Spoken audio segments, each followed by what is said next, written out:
Sam Riddle, National Action Network, gives his remarks in support of Congressman John Conyers during the press conference. A delegation of prominent Black Detroit preachers, activists, and local and state elected officials hold a rally to express their support for U.S. Rep. John Conyers at Hartford Memorial Baptist Church, Detroit, ME. December 4, 2017, Clarence Tabb Jr. / Detroit News, photo, Clarence Tabb Jr. / Detroit News. Detroit politicians and community leaders Monday demanded the end of the calls for Congressman John Conyers Jr. to resign amid accusations of sexual harassment by former staffers. They said the congressman is entitled to due process. Conyers attorney Arnold Reed tweeted Monday that he and the congressman will appear on the 102.7 FM Mildred Gaddis radio show on Tuesday at 10:15 a.m. to announce the Detroit Democrats' decision on whether he plans to stay in Congress. The group gathered Monday at Hartford Memorial Baptist Church in Detroit for a rally in support of the 88-year-old Detroit Democrat. "We're here for due process," said the Reverend Wendell Anthony, president of the NAACP's Detroit chapter. "If we are going to raise this unholy and unlawful guillotine, calling for the head of John Conyers, then, an effort to remove the President of the United States must begin," he said.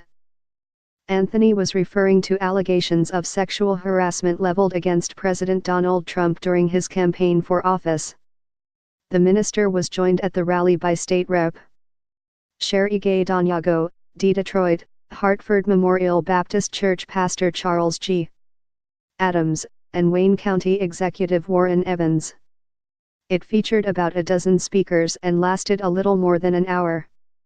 "We're calling on the moral core of this nation to not treat us any different than anyone else," said Gay Donyago, who organized Monday's rally and was joined by at least 5 other Michigan Black Legislative Caucus members in backing due process for the congressman. "We deserve to select and elect our leaders. Our voices have meaning. Our votes have meaning." The rally comes at a time when Conyers is expected to make a decision about whether he will stay in Congress amid the allegations. It also comes 5 days after he was hospitalized due to tremendous stress.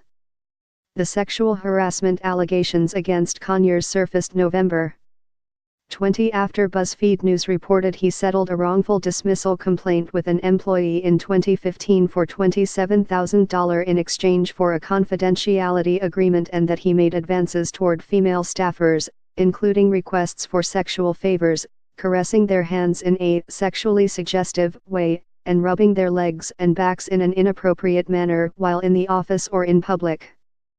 Conyers admitted to making the settlement, but denied firing a female staffer for refusing his sexual advances.